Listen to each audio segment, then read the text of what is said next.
Veronice, Ohio, was a portrait of the Midwestern American dream: quiet streets, neat houses with white picket fences, and perfectly manicured lawns.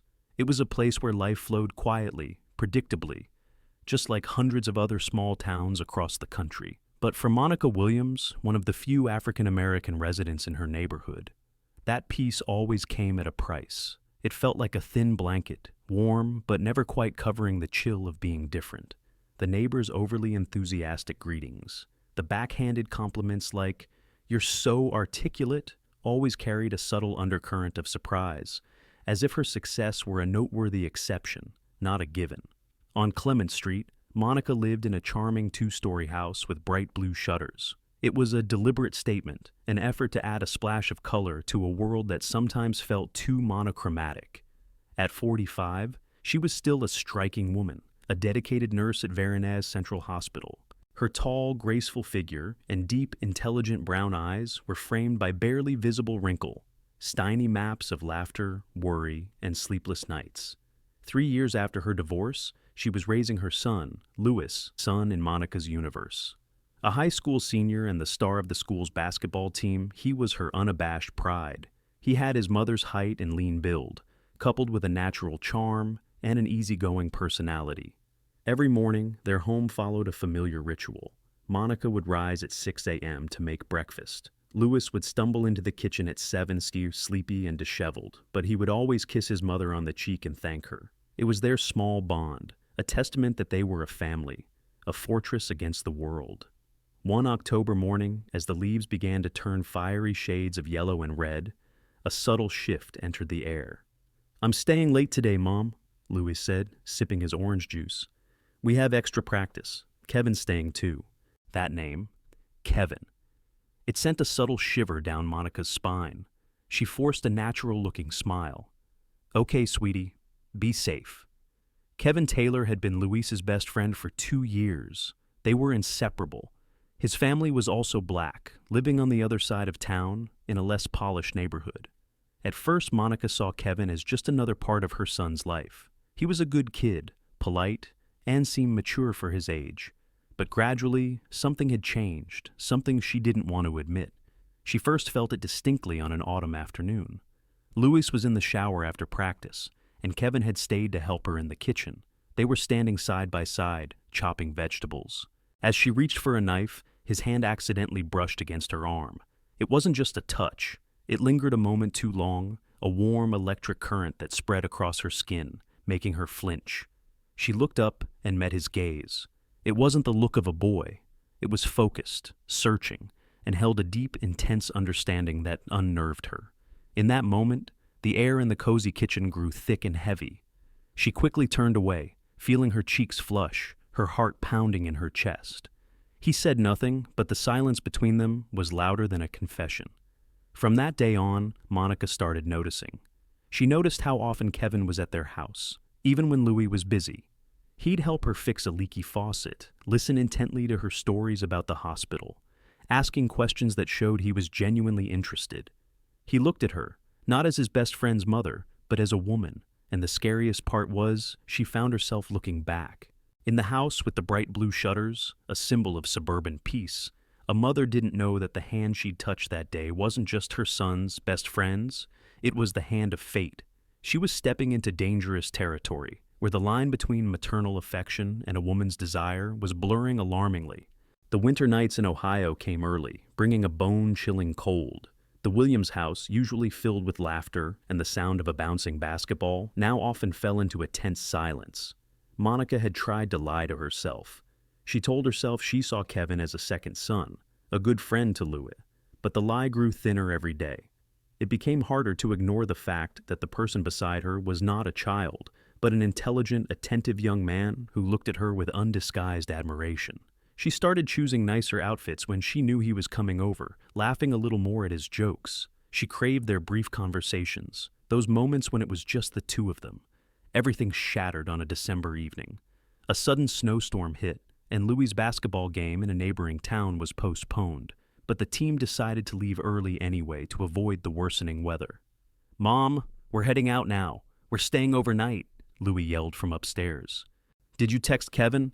"I'll text him," Monica lied, her heart skipping a beat. She hadn't. A dark part of her didn't want to.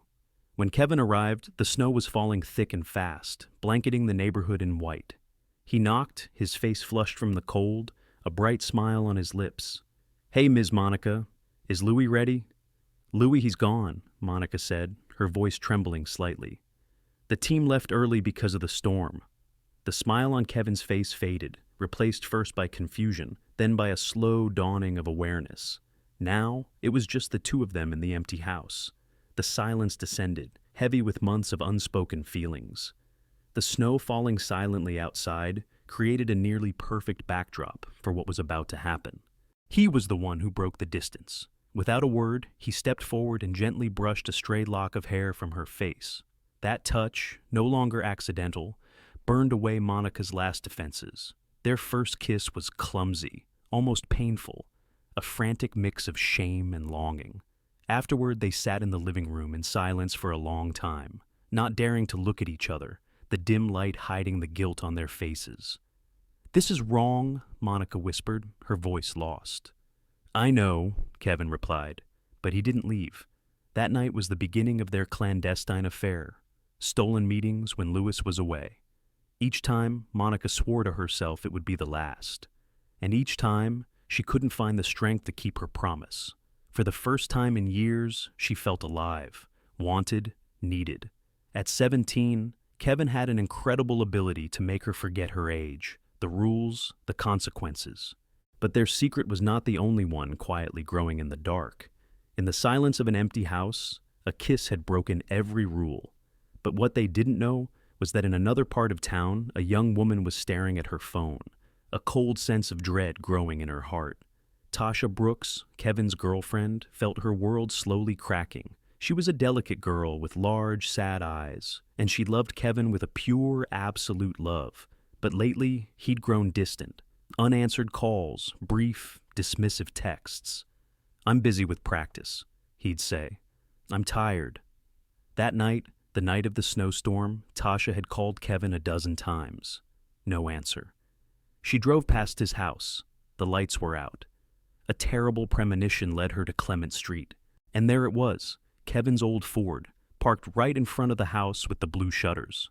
She sat in her car, the storm's chill no match for the ice creeping into her heart. Louis wasn't home.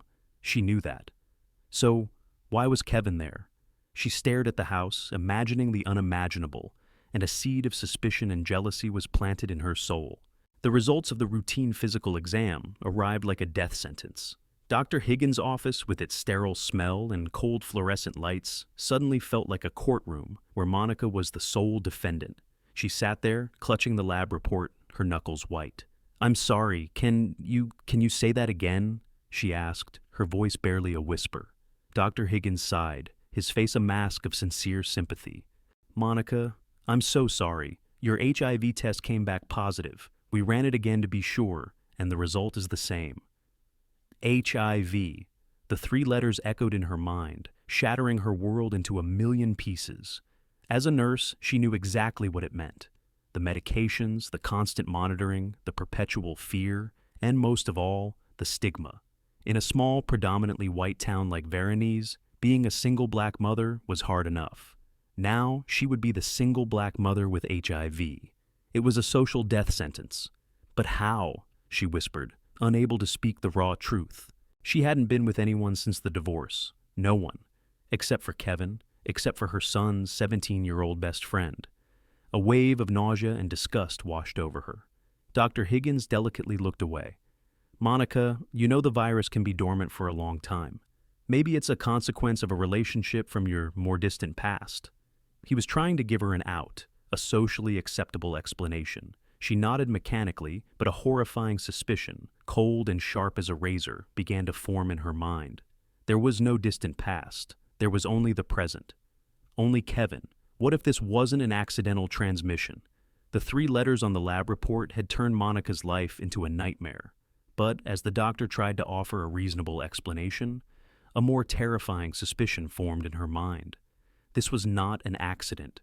She left the clinic in a daze. The workday at the hospital passed in a blur. She smiled at patients, filled out charts, but inside, a storm was raging. When she returned to the house with the blue shutters, it no longer felt like a sanctuary, but the scene of a crime where she was both victim and accomplice. Lewis had left a note. He was at a study group and would be home late. The solitude was crushing. Monica sank into a kitchen chair, her head in her hands. Her thoughts swirled around a single, terrifying question. Did Kevin know? The doorbell's ring made her jump. She dragged herself to the door. Kevin stood there, tall and lean, with his usual smile. The smile faded when he saw her face. "What's wrong, Ms. Monica? Have you been crying?" Monica took a step back, creating a distance. Her voice was as cold as ice. "We need to talk. Now." They sat opposite each other in the kitchen, the wooden table between them like a chasm. "I got my test results back," she began, watching his every expression. "I've been diagnosed with HIV. Kevin's face changed, first bewilderment, then shock, then fear. Or was it an elaborate act? "What?" he breathed. "But how are you sure?" "Positive. 2 confirmed tests." He shook his head, as if trying to ward off a bad dream. "But it can't be from me. I'm healthy. I've never—" "Have you been tested?" Monica interrupted, her voice sharp as a knife. "When was the last time you were tested?" Kevin fell silent, and that silence was more eloquent than any words. I don't remember," he finally said. "A long time ago. But I don't have any symptoms. I would have known if something was wrong." "HIV can take years to show," Monica said bitterly, her disappointment and anger beginning to boil. "Did you skip health class or something?" Kevin's face paled even more. You think I knew? You think I did this on purpose?" He couldn't finish the sentence. "I don't know what to think anymore," Monica replied wearily. "All I know is I haven't been with anyone but you since my divorce. And I know my life will never be the same." Kevin shot up, his eyes glistening with tears. "I swear I didn't know. I would never do that on purpose. You have to believe me." "I don't owe you anything," Monica snapped. "Do you realize what you've done? You've ruined my life, and not just mine, Lewis's too. How am I supposed to tell my son his mother has HIV? How am I going to explain where it came from?" Kevin knelt before her, trying to take her hands. She snatched them away as if burned. "Please, Monica, listen to me. I love you. You know that. I would never intentionally hurt you. I didn't know. I swear on everything I hold dear." A cold question suddenly formed in Monica's mind. "Who else have you been with?" she asked, her voice dangerously calm. "Besides me, and don't lie to me, Kevin. This is not the time for lies." He lowered his head, and it was a confession. "Tasha," he whispered, "only Tasha." Monica knew who Tasha was, Kevin's girlfriend, a year younger than them. Now, that girl was also in danger. Or perhaps she was the source. Another circle of unanswered questions. "You need to get tested," she said, her voice firm. "Now. And you need to talk to Tasha. She needs to be tested too." "But how do I explain it to her?" Kevin panicked. "She doesn't know about us." "You'll figure it out," Monica said coldly. "You're pretty creative when it comes to lying." They didn't notice the kitchen door was slightly ajar. They didn't see the slender figure standing in the doorway. They didn't hear the quiet, ragged breathing. Tasha Brooks had followed Kevin here. He'd been acting strange, and she was determined to find out the truth. She hadn't expected to find him here, alone with his best friend's mother, and she certainly hadn't expected to hear their conversation. A conversation that turned her entire reality to ash. Tasha Brooks stood frozen in the kitchen doorway, her body turning to stone. The crisp autumn air shed, inhaled just moments before, now felt toxic in her lungs. She had followed Kevin here, a sick feeling gnawing at her for weeks. He had become distant, his excuses increasingly hollow. Tonight, when he said he needed to go out alone to think, she hadn't believed him. She'd waited and followed his old Ford, her heart sinking as he turned onto Clement Street and stopped in front of the house with the blue shutters. Her worst fear had been that he was cheating on her with another girl from school. The truth was 1,000 times more monstrous, a reality her young mind couldn't possibly comprehend. Through the crack in the door, she heard every word, as sharp and clear as broken glass. Words of a secret affair, Louis' mother, whispers of betrayal. And then, those 3 letters, HIV, a word she'd only heard in frightening health class lectures. Something distant and abstract, now echoing in this warm kitchen, attached to the boys she loved. Kevin and Louie's mother. Kevin and this woman, who was old enough to be his mother. And now, HIV. A wave of nausea rose from her stomach. She backed away, her hand clamped over her mouth to stifle a sob. Her world, which had been so clear and predictable, a world of school, friends, and her first love with Kevin, was collapsing before her eyes. Inside, she heard Kevin's trembling voice say, "I love you." Those words, the ones he used to whisper to her, now spoken to someone else in a context of deceit and disease, felt like a profanity. She turned and slipped out of the house as quietly as a ghost. She carried with her a toxic knowledge, a truth that was burning her from the inside out like acid. She didn't know what she would do with it, but one thing was certain: nothing would ever be the same. As she drove home, tears streaming down her face, a cold, hard feeling began to form in her chest, replacing the pain and confusion. It was the beginning of a rage. Meanwhile, inside the house, Monica was oblivious to the observer who had just left. She sat motionless after Kevin was gone, a feeling of utter exhaustion washing over her. Everything was a mess: HIV, Kevin, Tasha, and above all, Louis. How could she ever look her son in the eye again? Monica didn't sleep that night. She sat in the living room, wrapped in a blanket, watching the sky slowly shift from black to gray to the pale blue of dawn. Her thoughts swirled, colliding and shattering into fragments. HIV. Those three letters now defined her entire life. And not just hers. Louis's life would be forever changed when he learned the truth. Should she tell him? Or should she hide it, bury this horrible secret and live with it alone? It was the question that tormented her most. As a mother, she had always tried to be honest with her son. But this truth, the truth of her affair with his best friend, of how she'd ruined not only her life, but possibly his best friend's, could he ever forgive her? Footsteps on the stairs made her flinch. Louis was coming down, still sleepy, his hair a mess. "Mom, what are you doing up?" He looked at her in surprise. "Is everything okay?" Monica forced a smile, a fragile mask over the chaos inside. "Yeah, I just couldn't sleep. Thinking about work." Louis frowned, not believing the explanation. He knew his mother too well. He could feel the tension in the air, but he didn't press. He knew if she was willing to share, she would. "Breakfast will be ready in 20, she said, rising. "Go wash up." The day dragged on, filled with mundane tasks that now seemed pointless. Monica worked on autopilot, smiling at patients, filling out charts. During her lunch break, she made a phone call that altered the trajectory of everything. "Did you get tested?" she asked Kevin, her voice devoid of emotion. "Yes," Kevin's voice sounded muffled over the phone. "They said the results will be back in 3 days. They're rushing it because of the circumstances." "And Tasha?" The silence on the other end was more eloquent than any words. "Not yet. I haven't talked to her. I don't know how to start." "You have to," Monica said firmly, her voice allowing no room for argument. "Tonight, it's a matter of her health, possibly her life."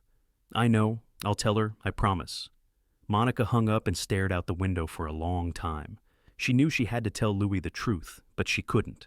Not today, maybe tomorrow, when there was more clarity on Kevin's results. She didn't know that her decision to delay, a decision born of a mother's love and fear, had unwittingly created a deadly vacuum. A vacuum that Tasha, with her shattered heart and mind full of hate, was preparing to fill. Tasha couldn't go back to her old life. After what she'd heard at the Williams house, everything felt like a sham. She called in sick to school and spent the day watching Kevin.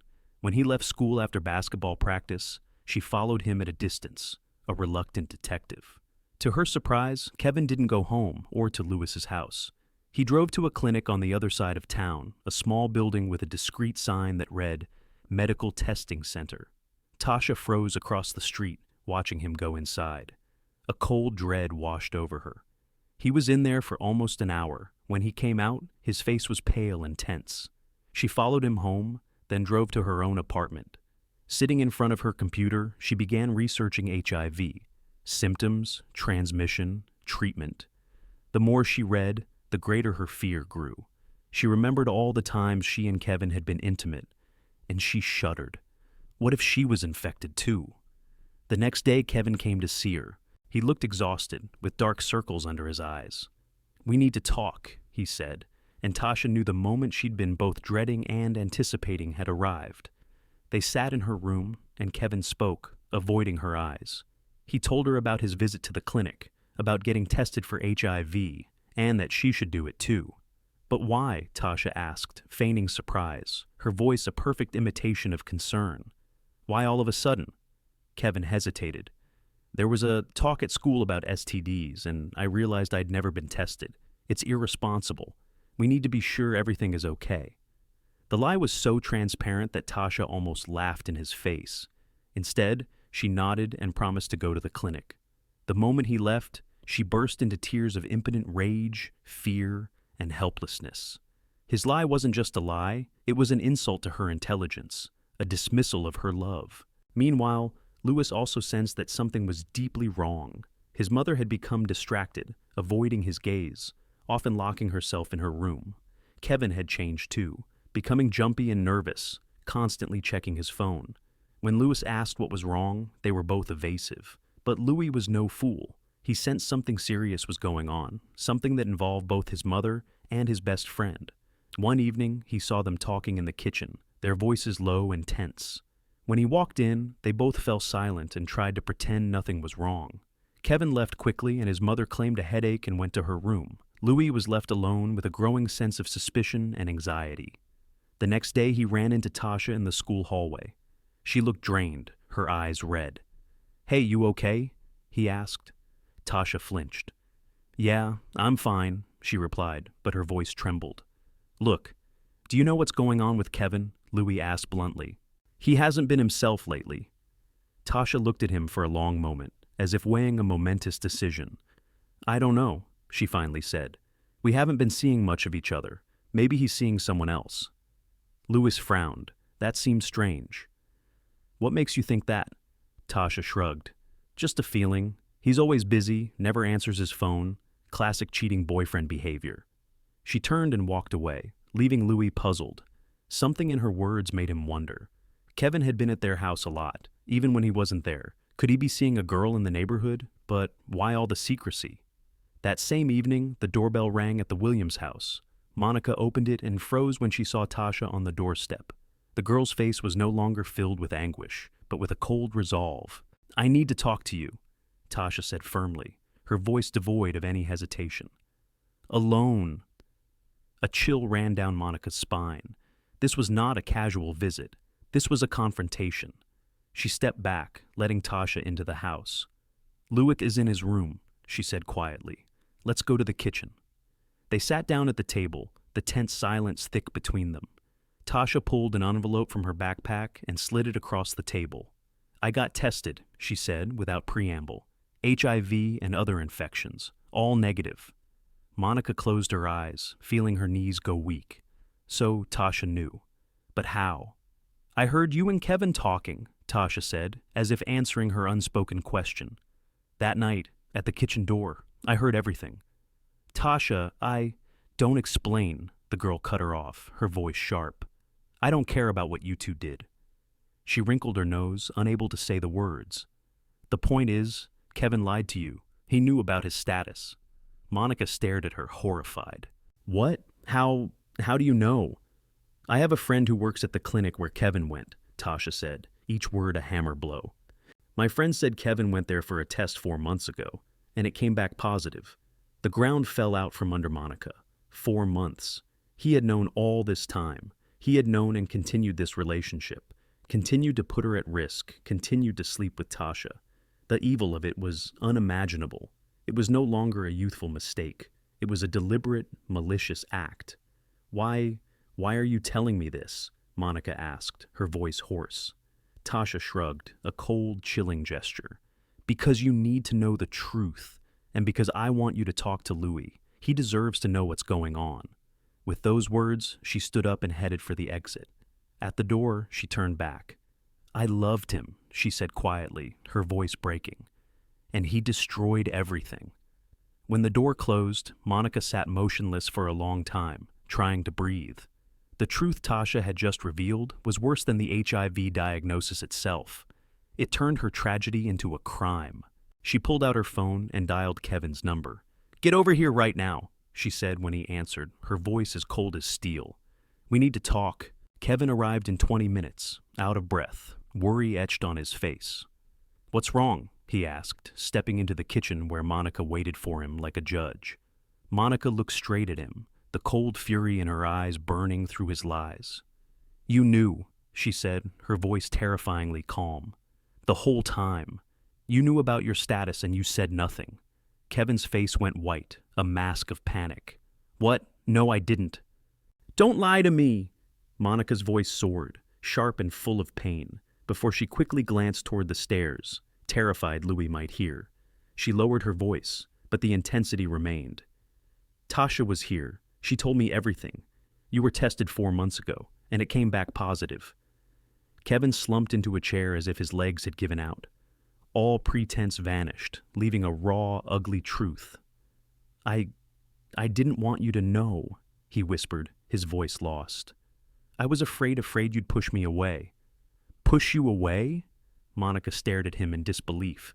His selfishness was staggering. "You knowingly exposed me to a deadly disease because you were afraid I'd push you away?" "I use protection," Kevin mumbled almost inaudibly. "Almost always. I thought the risk was minimal." "Almost always," Monica repeated, the words twisting in her ear like a curse. "And look where that got us. You ruined my life, Kevin. You ruined the life of your girlfriend, who loved you. And you ruined the life of Louis, who thought you were his best friend. Does Louis know?" There was real fear in Kevin's voice now. "Not yet, but I'm telling him, tonight." "No, please." Kevin shot up, grabbing her hands. "Give me time. I'll talk to him myself. I'll explain everything." "Explain what?" Monica snatched her hands away, her voice dripping with contempt. "That you slept with his mother and gave her HIV? That you lied to all of us for months?" Kevin hung his head, his shoulders slumped in complete defeat. "I love you," he said quietly. "I really do, Monica." "That's not love," she replied bitterly. "That's selfishness. That's cruelty. Get out, Kevin, and don't ever come back here again." He looked at her with despair in his eyes, but didn't argue. He knew there was nothing left to say. He turned and walked out, closing the door softly behind him. The sound, that gentle click, felt like the closing of a chapter in her life.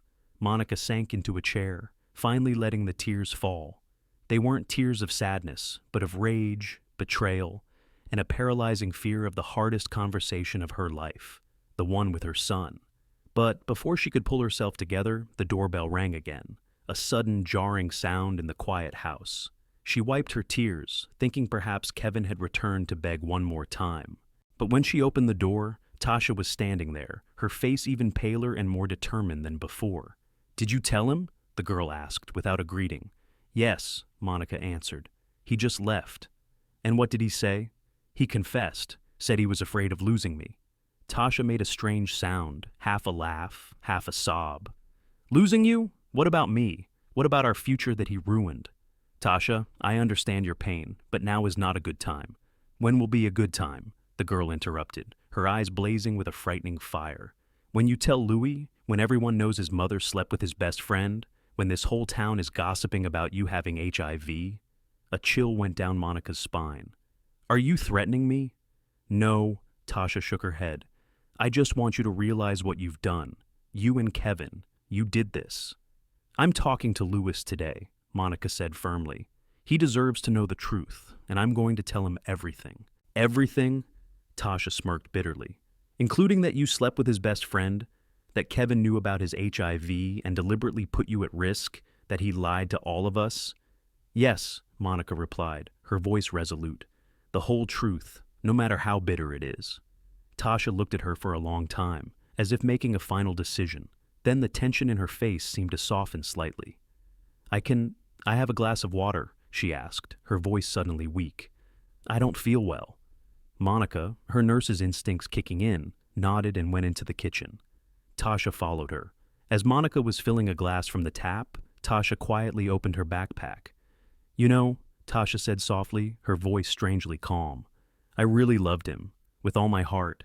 I dreamed of our future, of a family, of children, and you two, you ruined it all. Monica turned around with the full glass of water in her hand and froze. Tasha was standing in front of her, holding a knife, a long, narrow-bladed knife. It was the same knife that Monica always kept in the third drawer of her kitchen cabinet, her own knife. The knife in Tasha's hand glittered under the kitchen lights. It wasn't a foreign weapon. It was a part of the house, an everyday tool now transformed into an icon of mortal threat. Monica stood frozen, the glass of water trembling in her hand, tiny droplets spilling over the rim. Her mind scrambled to process the image before her, the young girl she had only known as an indirect victim, now standing there with empty eyes and a kitchen knife. "Tasha," Monica said slowly, her voice a practiced calm, a skill honed over years of facing crises at the hospital. She carefully set the glass on the counter. "Let's talk.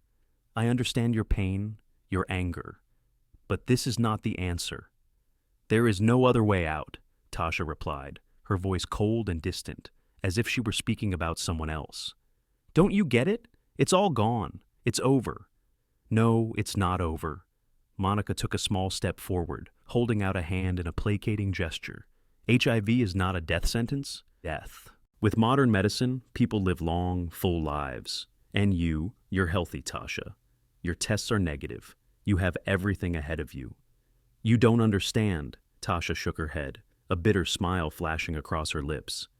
"This isn't about sickness. It's about betrayal. The lies. Everything you and Kevin ruined." She tightened her grip on the knife, her knuckles turning white. "Tasha, please." Monica backed away, her back hitting the cold, hard edge of the kitchen counter. "Think about the consequences, about your life." "My life is over," Tasha replied with the same terrible detachment. "And so is yours." And then, with a strength that seemed impossible for her frail frame, the girl lunged forward. Everything happened in a blurry, horrific instant. Monica tried to dodge, but the kitchen's confined space offered no escape. The sharp blade sank in just below her ribs, and a piercing, searing pain stole her breath. The cold shock of the metal was followed by a sickeningly familiar warm rush. Tasha pulled the knife out with a wet, guttural sound and stabbed again, and again, and again. A blind rage had taken over, turning each thrust into an exclamation point for her pain. Monica tried to fight back, her hands grappling for Tasha's arms, but her strength was draining away rapidly. The blood made her hands slick. She staggered, then fell to the cold tile floor, feeling the warm pool of blood spreading beneath her. The last thing she saw was Tasha's face, a mask contorted by rage and tears. "I loved him," Tasha whispered, kneeling beside Monica's fading body, as if seeking a final absolution.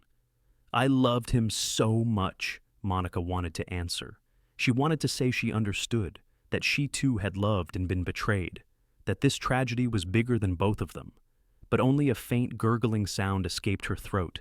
And then darkness fell, a merciful release from the pain. Tasha sat beside the body, the bloody knife still clutched in her hand. The rage was gone, leaving behind an emptiness and a bone-deep cold. She stared at the still figure of the woman she held responsible for the destruction of her life and felt nothing. No satisfaction, no relief, not even fear, just a void. Suddenly, from upstairs, a bedroom door slammed shut, followed by footsteps on the stairs. Louis. She had completely forgotten about him. What now? Run? Or stay and tell him the truth? Which truth? The one that his mother was sleeping with his best friend? Or the one that she, Tasha, had just killed her? Tasha stood up, the knife still in her hand.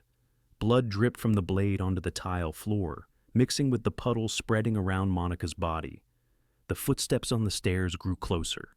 A decision had to be made, immediately. Either run and live with this guilt, or face the inevitable consequences. In that moment, a cold thought surfaced. There was nothing left to lose. She let the knife clatter to the floor. She would stay. She would face Louis. She would face it all. Detective Andre Parker arrived on the scene 20 minutes after the frantic 911 call.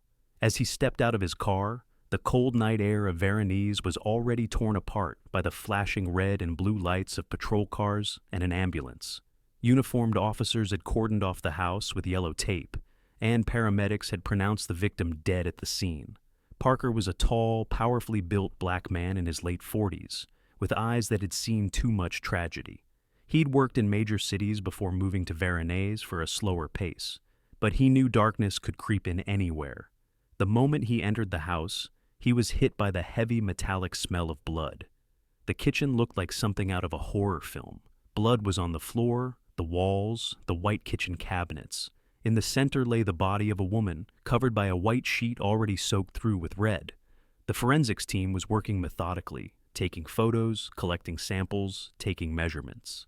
"What do we have?" Parker asked Sergeant Jenkins, who met him at the door.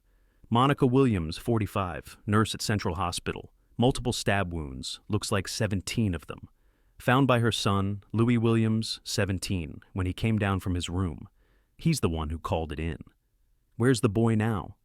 "In the living room with a counselor. Kid's in shock." Parker nodded and headed into the living room.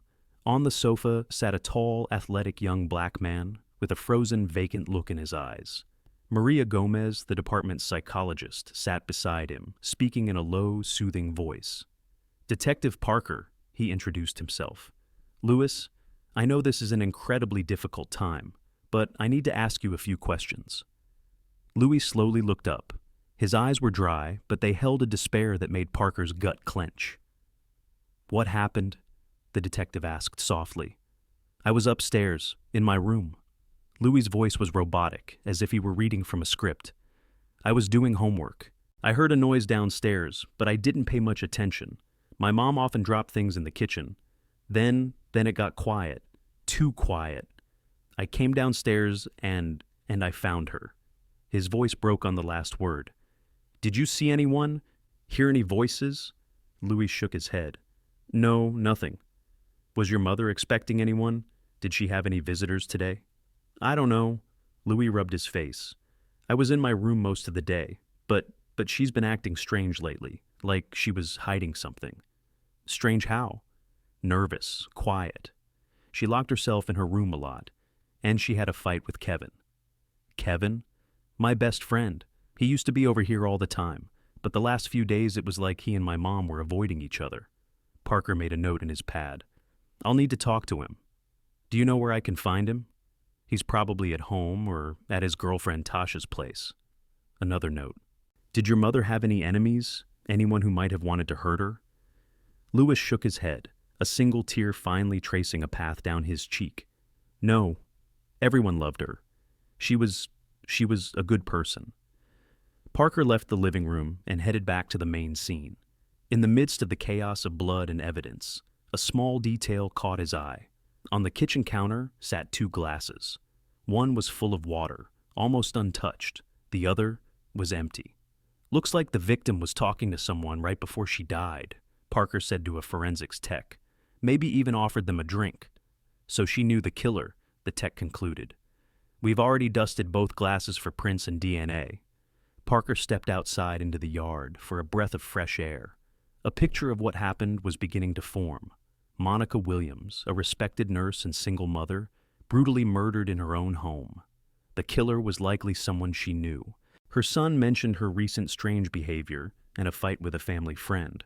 That was a lead. He pulled out his cell phone. "I need the address for a Kevin Taylor," he said, "and a girl named Tasha. Don't have a last name yet." Half an hour later, he had the information. Kevin Taylor lived 3 blocks away. Tasha Brooks, another 2. Both attended the same high school as Louis. Parker decided to start with Kevin. Pulling up to Kevin's house, a small home in need of a paint job, he watched for a few minutes before approaching. A light was on inside. He knocked. The door was opened by a tall, skinny black kid. When he saw the detective's badge, he visibly tensed. "Kevin Taylor?" Parker asked. "Yeah. Detective Andre Parker. I need to ask you some questions about Monica Williams." Kevin's face changed, a rapid-fire sequence of fear, guilt, and shock. "What's wrong with her?" he asked, his voice hoarse. "She's dead," Parker said bluntly. "Murdered tonight in her own home." Kevin staggered back, grabbing the doorframe for support. "No," he whispered. "That can't be—" "Can I come in?" Parker asked, his voice level but authoritative. Kevin stepped back mechanically, letting the detective into the house. They sat in the small, modestly furnished living room. The tension in the air was thick enough to cut with a knife. "When was the last time you saw Monica Williams?" Parker began. "Today," Kevin answered after a long pause. "I was at her house around 6 this evening." "Why?" Kevin looked away. "We needed to talk. It was personal." "Personal?" Parker pressed. "What kind of personal?" "Look, I didn't kill her, if that's what you're thinking," Kevin said sharply. "Yes, we had a fight, but she was alive when I left." "What did you fight about?" Kevin was silent, clearly struggling with himself. "It's hard to explain," he finally said, "and I'm not sure it has anything to do with her death."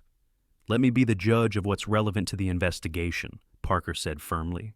"You were one of the last people to see her alive, and you had an argument with her shortly before she died. That makes you a person of interest." "I didn't kill her," Kevin repeated, desperation in his voice. "I would never—" "Then tell me the truth. What happened between you two?" Kevin took a deep, shuddering breath, as if preparing to jump off a cliff.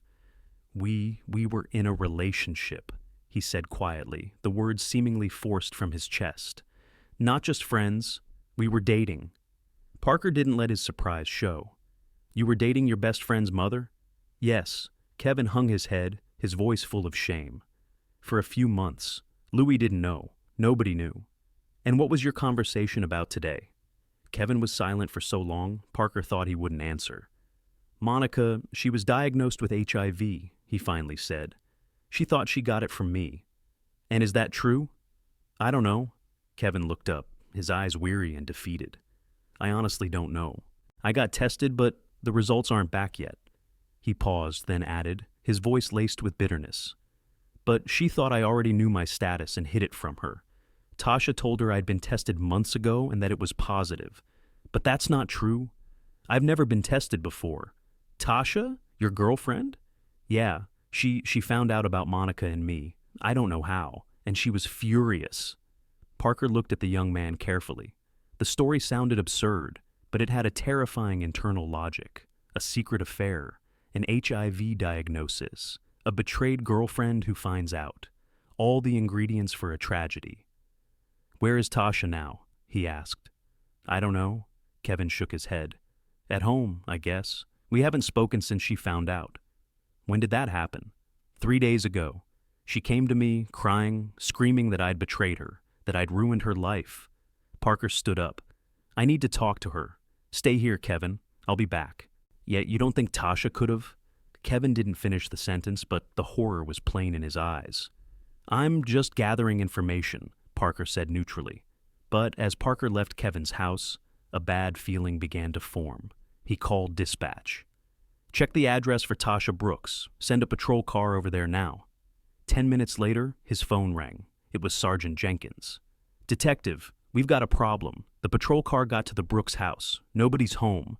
Neighbors said her parents are out of town for the weekend. But they found something in the trash can outside. A backpack. Inside, there's a hoodie with what looks like blood on it." Parker's heart tightened. "Get it to the lab. Top priority." He drove back to the crime scene. The forensics team had preliminary results. "Detective," a tech called him over. "The prints on the murder weapon, they don't match Kevin Taylor or the victim. But they do match the prints on the second water glass. And the DNA on that glass is female." Everything started to click into place.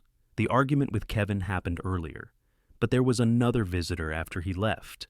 A female visitor who sat down, had a glass of water, and then "Put out a statewide APB for Tasha Brooks," Parker commanded into his radio, his voice as cold as ice. "Be advised, suspect may be armed and dangerous." The investigation had taken a completely unexpected turn. It wasn't a crime of passion from a secret lover, but possibly an act of vengeance from a broken heart.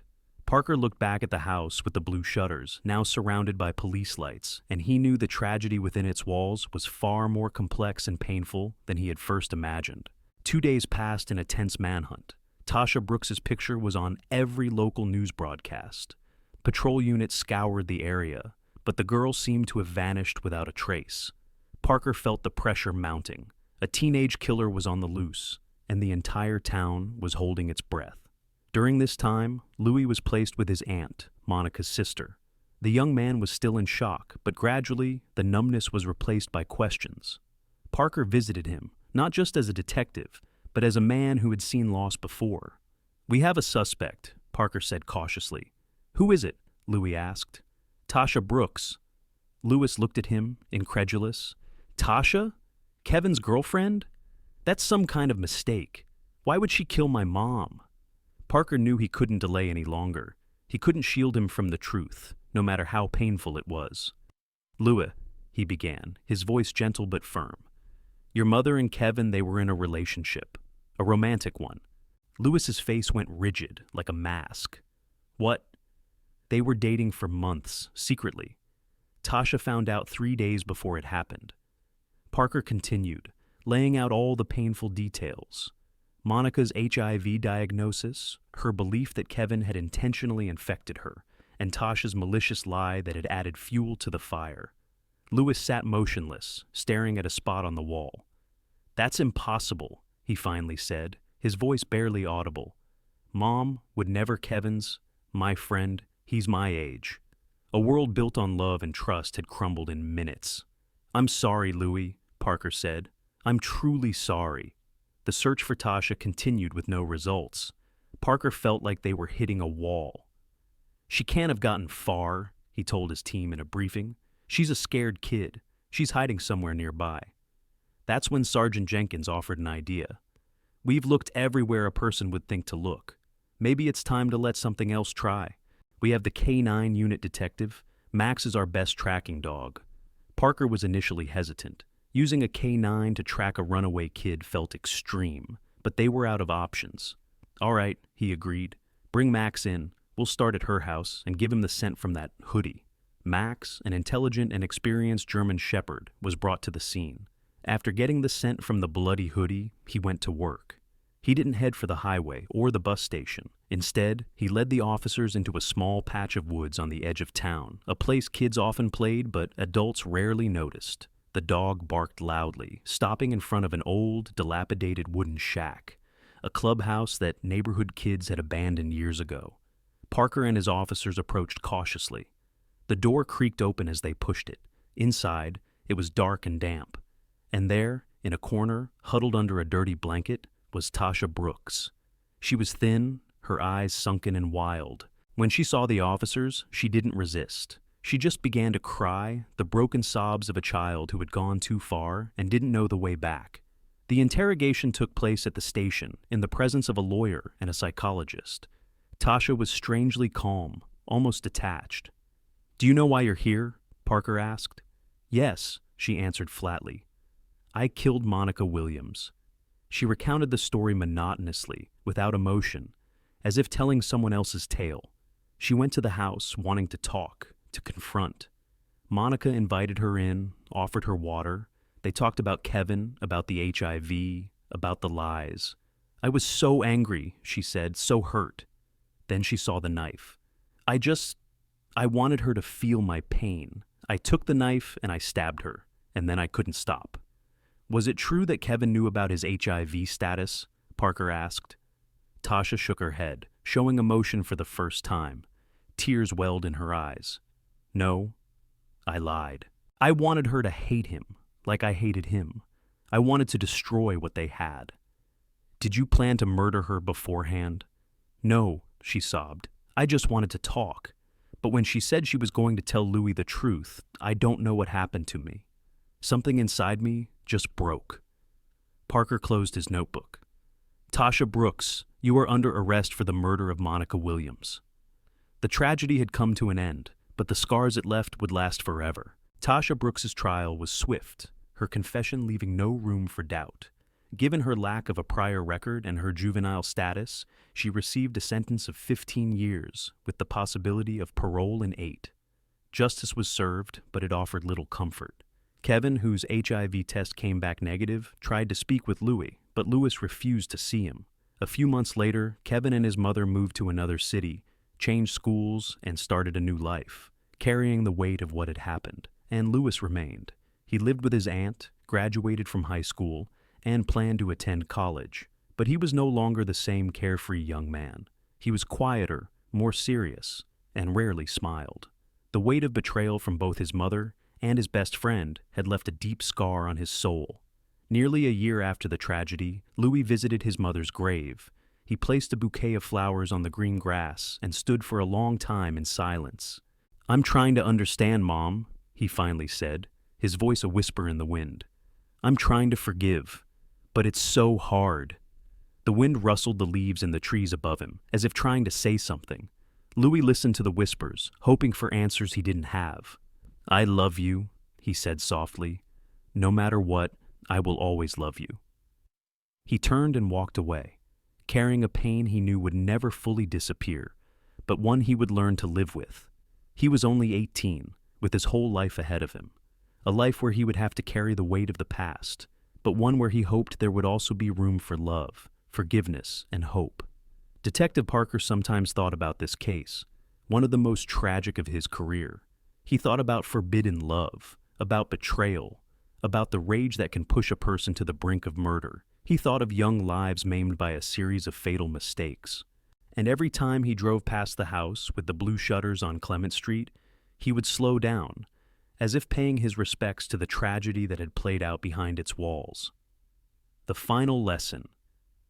The story of Monica, Kevin, Tasha, and Louis is a tragic reminder that toxic secrets and lies, whether driven by love, fear, or desire, have the power to destroy. Honesty, no matter how painful, is always the less devastating path. When we choose deception, we not only harm others, but plant the seeds of our own destruction, creating wounds that may never heal.